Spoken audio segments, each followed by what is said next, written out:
Welcome to the Elevate Ordinary episode where I ask my husband to buy me hundreds of dollars of compost next week. Yes.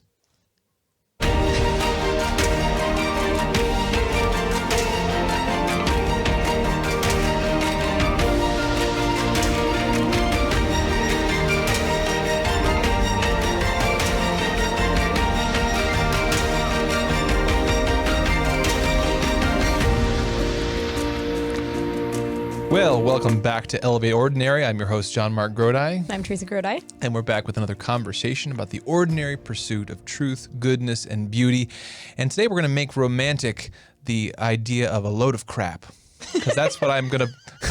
Because I'm going to be buying a big... It's almost springtime, and it's time to buy the compost. And so it's going to come in on the dump truck, and right there, big pile. It's going to be leaf compost. But it's so romantic. But I wish that's what we're talking about compost. Today.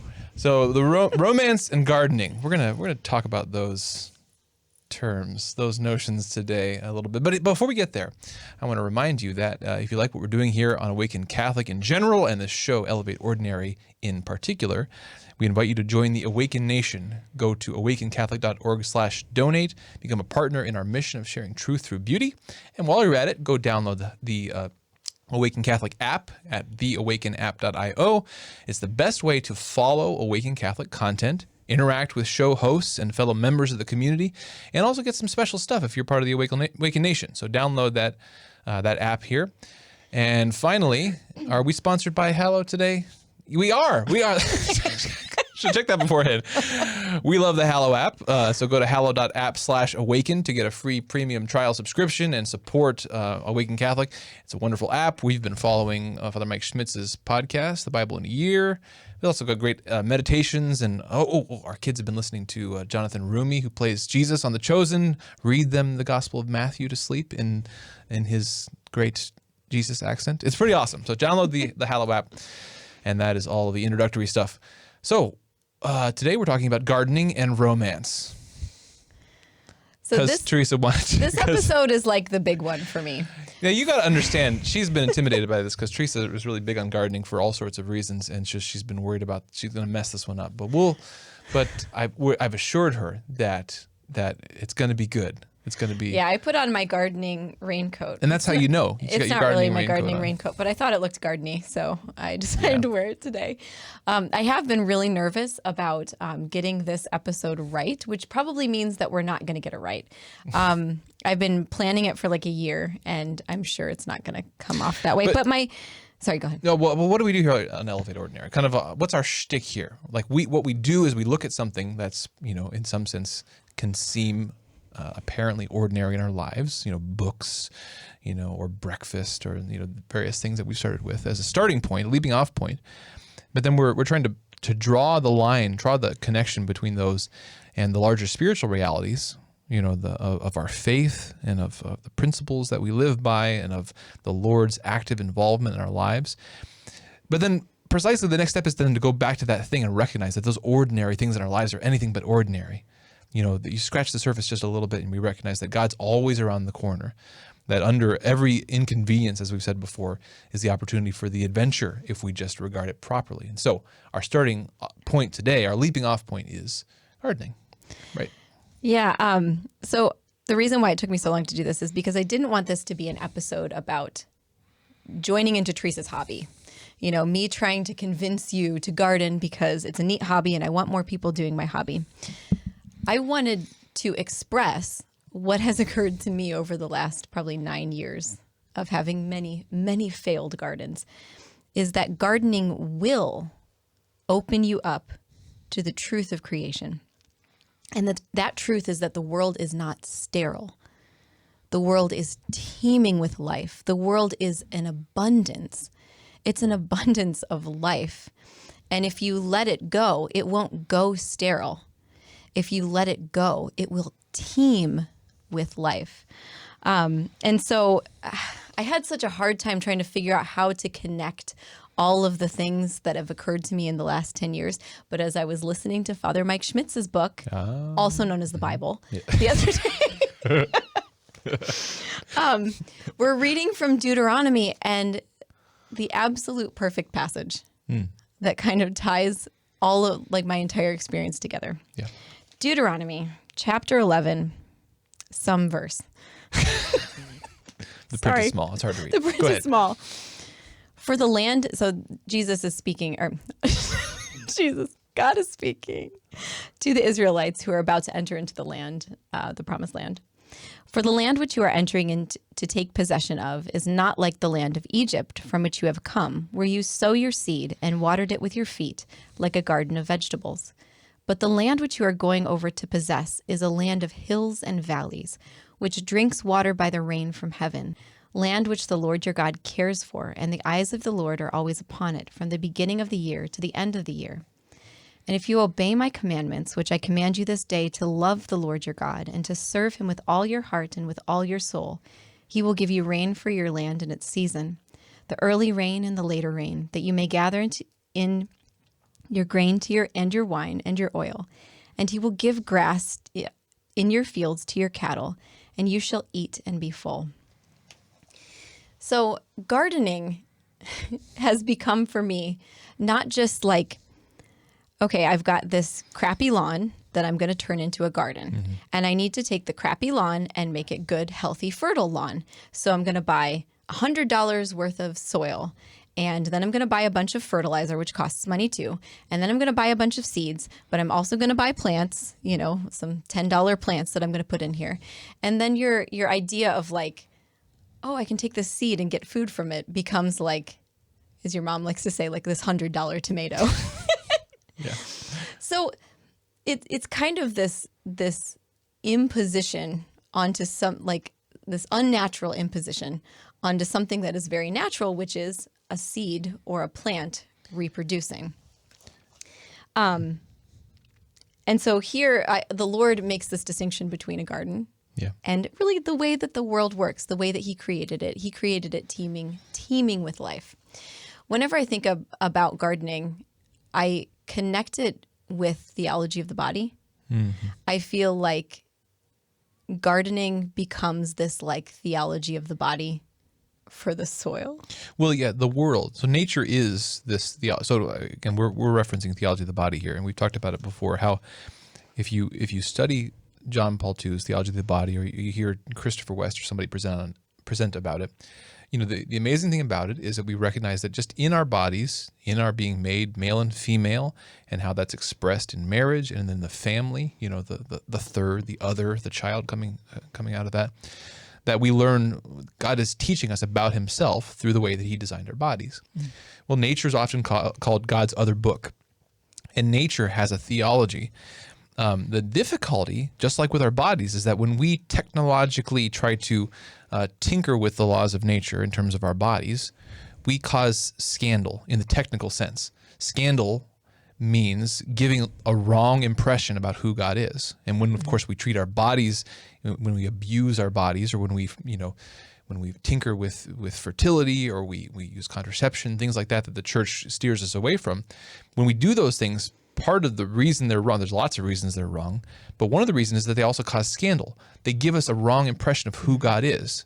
They make us think that life is something that we have to manage or to avoid or to deal with, rather than something that's a gift of God. Pregnancy is a mistake. Exactly. Instead of saying your body is trying to get pregnant. Right. And when you get pregnant, something went right as opposed to something went wrong. Right. And the earth is trying to be fruitful. It's not trying to be sterile. It's trying to be fruitful. It's trying to teach us something about God. And so the ways that we think about the world, and then how the ways that we think translate into our actions with the earth and with plants, with nature, that sort of determines whether nature is allowed to teach us what it's supposed to teach us about God. And the thing is so that's kind of the dynamic you're getting into, is that at least in your experience, as you've gotten into gardening, you've kind of gotten past some of that initial frustration. You've kind of relearned a little bit about the way that we look at the world as this gift, this designed, intentional, a second book that God gives us, which has taught you more about him. Yeah, my favorite gardener. And if you don't have a favorite gardener, you probably should. You don't have a favorite gardener? You probably should have a favorite gardener. Gosh, my goodness. Charles Dowding. Look up his YouTube channel. Lovely man from the UK. He says, what does it mean to garden organically? It means understanding enough about your locality, your soil, your climate, your plants, to work with them all in a way that ensures that your garden, its produce, and you yourself are bursting with health. I advise you to forget the rules. Instead, understand better what is going on in the soil and with your plants and in your own garden, and work out your methods instead. You may even invent some new ones or make an interesting discovery. So that kind of reminds me, like, I grew up poor, and poor people, we eat cheap food, right? So I ate a lot of like Hostess Little Debbie stuff for breakfast, and a lot of like cheap pasta, like just the 99-cent boxes, or like cheap oatmeal, cheap, whatever we could get for cheap is what we ate. And like my parents always had a garden. And so tomatoes came from the garden. They never came from anywhere else. They came from the garden. Right. Raspberries came from the garden. We never bought them because they were too expensive. But as I got older and learned more and became a more educated person, I was still extremely distanced from where my food came from. And similarly, as growing up as a woman, I was very distanced from the way that my body works. My body. And I think that this is something that, for all of our leaps in feminism, we still regard like the woman's body as this like scary thing that only our OB understands how to like talk about or can tell you what to do about it. And you just need to be quiet and not think about it and do as much as you possibly can to not think about how your body works. And similarly, like with my food, it came from the grocery store. I didn't know where it came from. I don't know how it got there. There were pictures of like pretty pastures on the food, and I just assumed that that's where my food came from. All lies.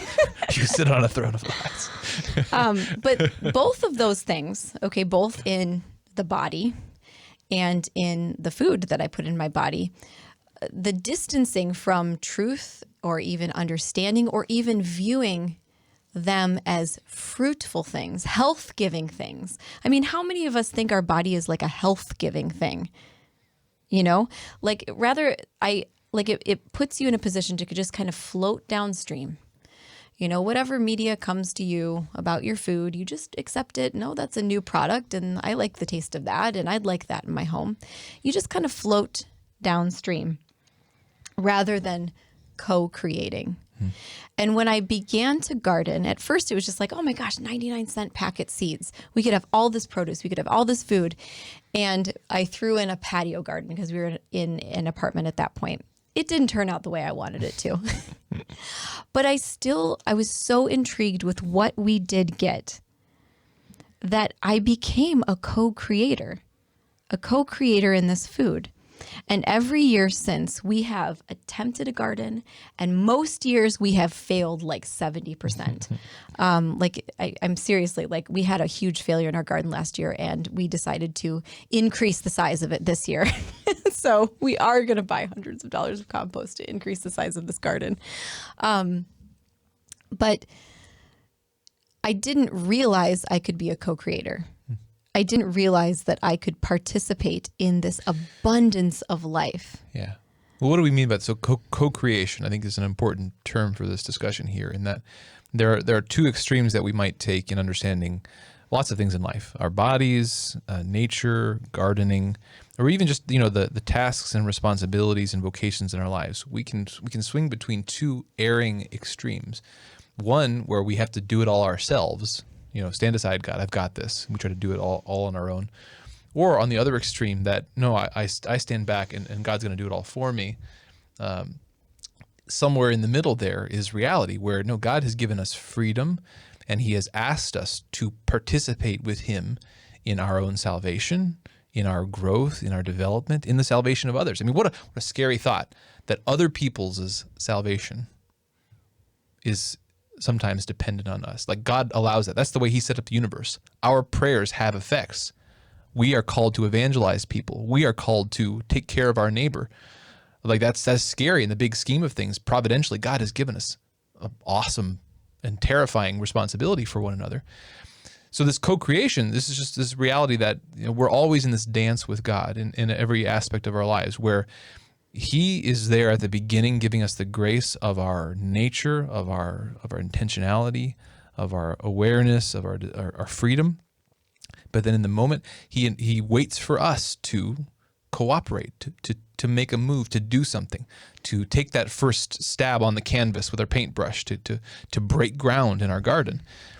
And then from there on, we're co-creating with him. We're cooperating with him. And again, the fascinating thing about gardening in particular is that it brings you perhaps from our modern life where we have gone overboard in creating, apart from God, our perfect, nice, tidy, safe little life, back to this place in nature where we have one foot in familiar territory, the things that I'm doing, the work I'm putting into this, the thought that I'm putting into this, but also one foot into uncertainty, that I have to rely on God for the fruit of this. I put the seed in the ground, but I can't make it grow. So, I think that's one of the things that comes out of gardening is this getting back to this sense of co-creation, that I put in the fidelity, I put in the work, but then I entrust it to God. And there's this dance here where I wait and see what he does with the seeds that I plant. Yeah. And I think, so there are two extremes that I can think of about how right now in 2021, how we might approach the discussion of environmentalism, okay? And one is that what humans do to the world is bad, okay? And then the other is, well, we can do whatever we want to do to the world, and it will kind of heal itself as it goes, and everything will be fine. And I think both are right, and I think both are wrong. Because God did create the world to be teeming with life, but our effects and our stewardship, even it even said in Deuteronomy, the next thing that I didn't read is that, your actions have effects. And if you do such and such thing, like, it will not be teeming with life anymore, essentially. That, I lost my train of thought. Well, the two extremes, how we consider humans and their relationship with the environment. Yeah, God called us to have dominion over the earth. And you could take that dominion as meaning, that means I can do whatever the heck I want, and it doesn't really matter. Or it could mean you go to the other extreme of, humans are the problem with the earth. Well, no. Again, this all came from God. He made the earth. He made it with a nature. He made us with a nature. And we have this combined purpose. We are, again, to co-create with God, to work with God in nature, work with his purposes, work with the design of the plant, work with the design of the tomato plant. Work with the design of the soil. To bring That's about my big thing. To bring about the fruit. Yeah. We have friends who I would love to have them on the show, but I think that they're just they're too busy raising hogs They're too awesome out to be on our show. So they're regenerative farmers. And what does that mean? Regenerative farming. Explain that so to us. Actually, so let's go to the Bible.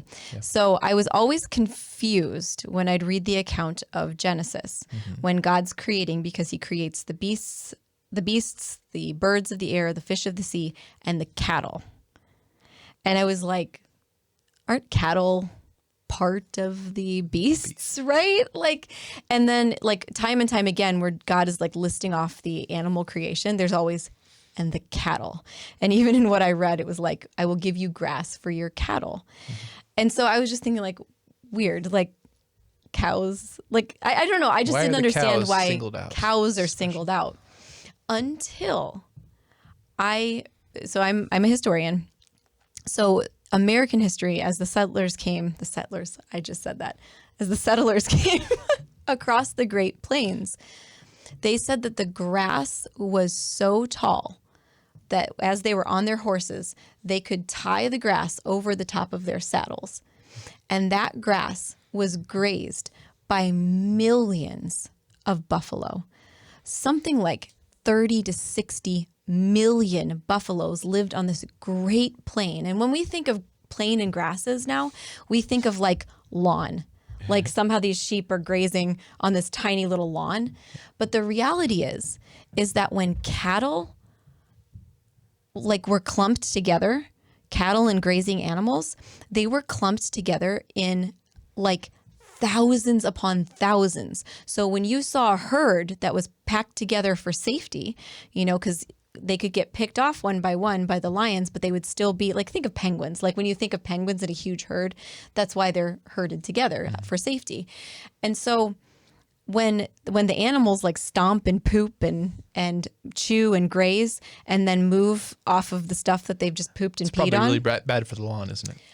It's excellent for the lawn. It literally reverses desertification. Okay, so desertification is when the land becomes desert, like fertile land becomes desert. Yeah. So our friends, the regenerative farmers, have taken like desert land. We live in Northwest Ohio, and we are surrounded by desert land.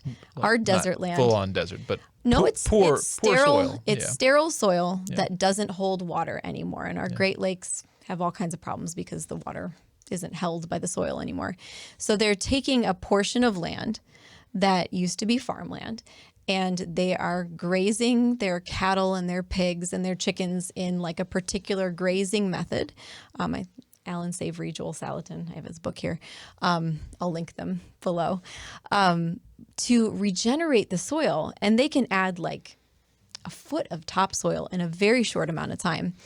And grass is like the number one thing on the earth that like sequesters carbon. So grass is wonderful. So grazing grass and grazing cattle, like it's healing the earth. So our friends are regenerative farmers. Yes. We want them on the show.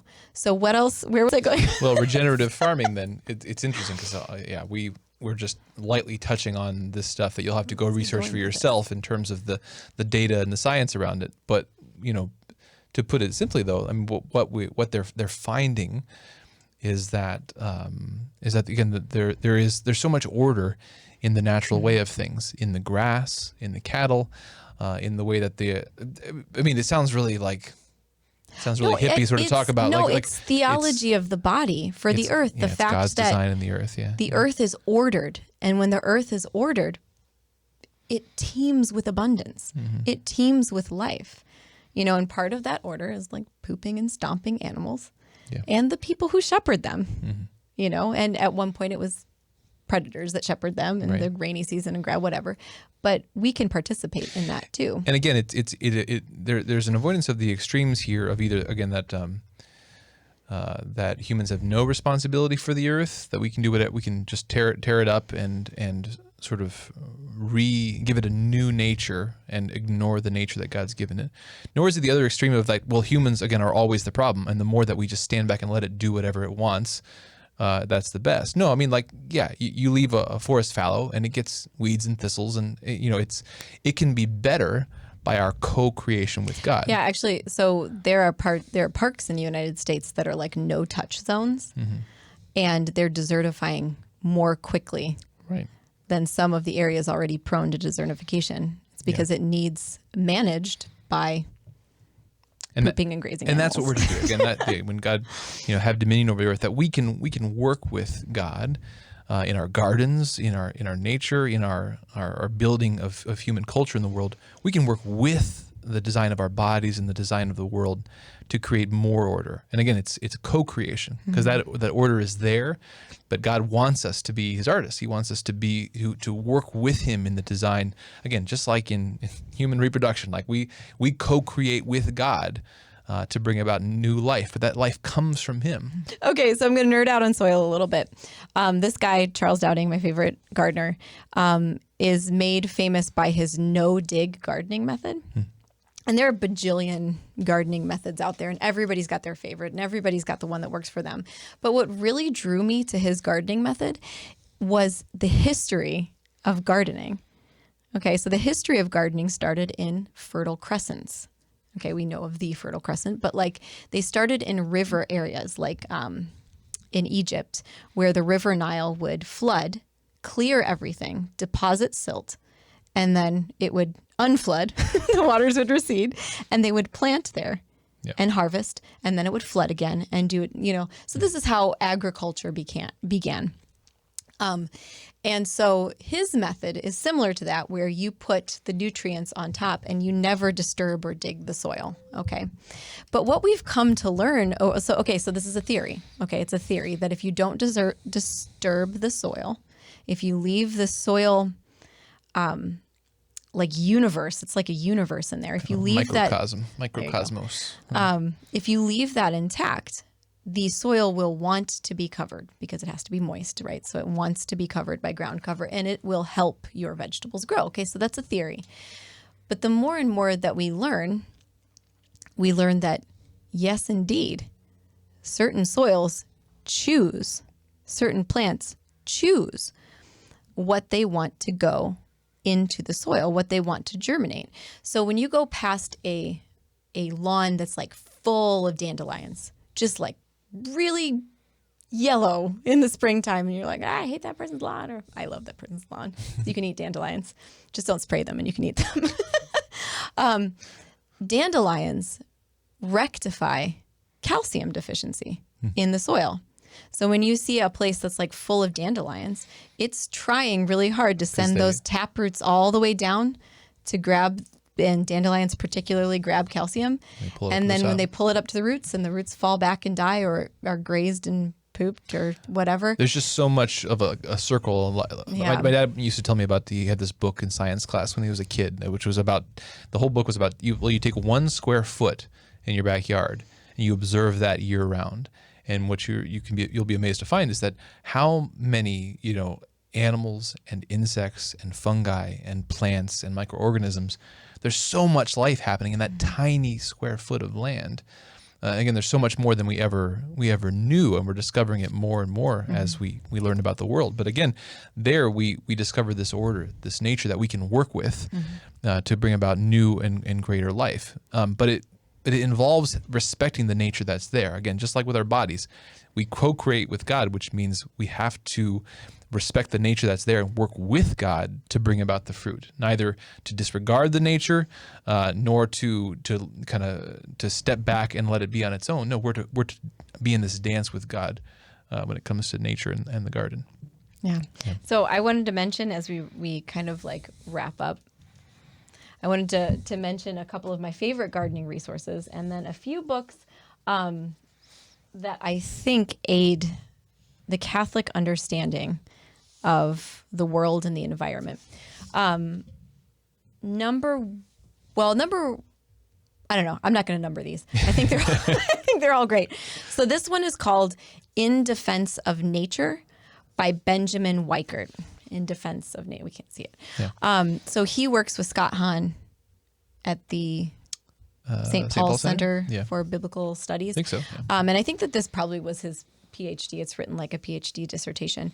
But it gets into the Catholics' response, like Catholic ecology, the empire of waste, dehumanization and food pollution, the pollution of sex, the global warming debate, and a lot of other things. This book is amazing. The chapter on pornography will probably make you want to vomit. Like it's horrific, but it's an incredible read. Well, it's very telling that all those different chapter titles are in that same book. I mean, that should tell us a lot about the kind of a book it is. It's a good resource. It's like it would take this, like it's this episode, but really well done, like actually well done, right? So Joel Salatin's "Folks, This Ain't Normal." Talking more about what I was talking about with intentional grazing and soil health and animal health. Charles Dowding's YouTube channel, I love him. He's wonderful. And his videos are just gold. And then, do you know that you can get seed catalogs in the mail? Okay, this is Baker Creek Heirloom Seeds.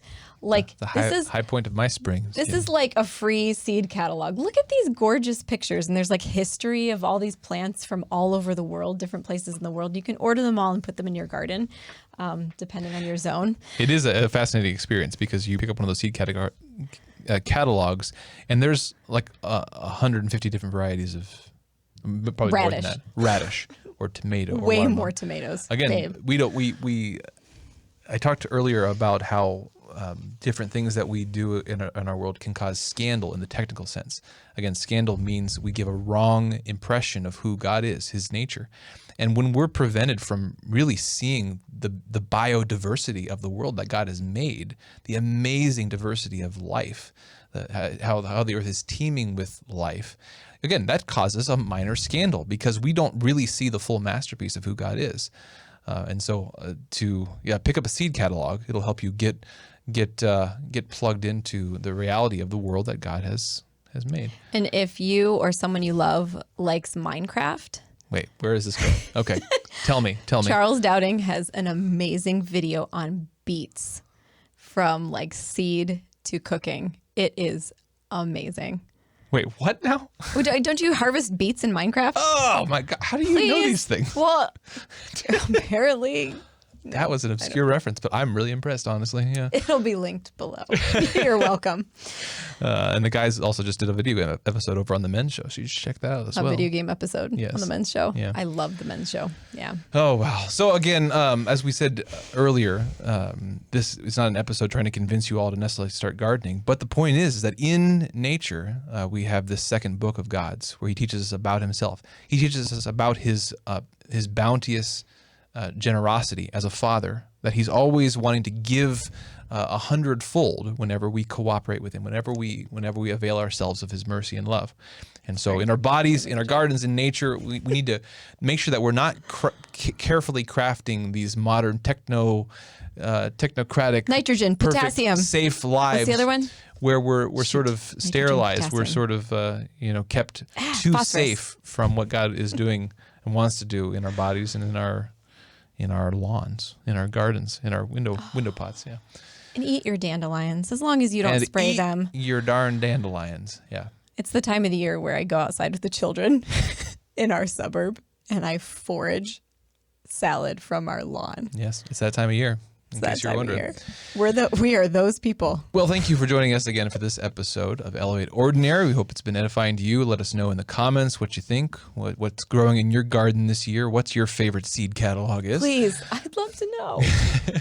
And as I said at the beginning, if you like what we're doing here on Awaken Catholic, or on this show in particular, Elevate Ordinary, we encourage you to become a member of the Awaken Nation. Go to awakencatholic.org/donate to join this mission of sharing truth through beautiful media. We'd love to have you as a partner in this mission. And while you're at it, download the Awaken app at theawakenapp.io. It's the best way to follow Awaken Catholic content, interact with show hosts and fellow members of the community, and get some special stuff if you are a member of the Awaken Nation. Go pick that up. And finally, once again, download the Hallow app, which is a great app, guided audio meditations for Catholics.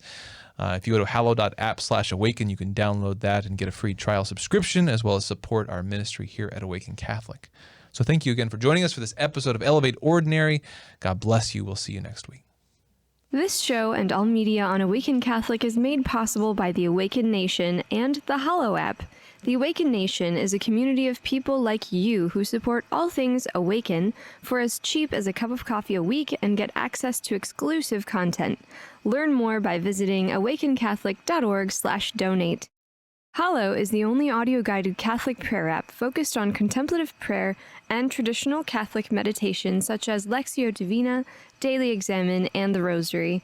We here at Awaken all use Hallow every day and love it. To learn more or give it a try, visit hallow.app/awaken.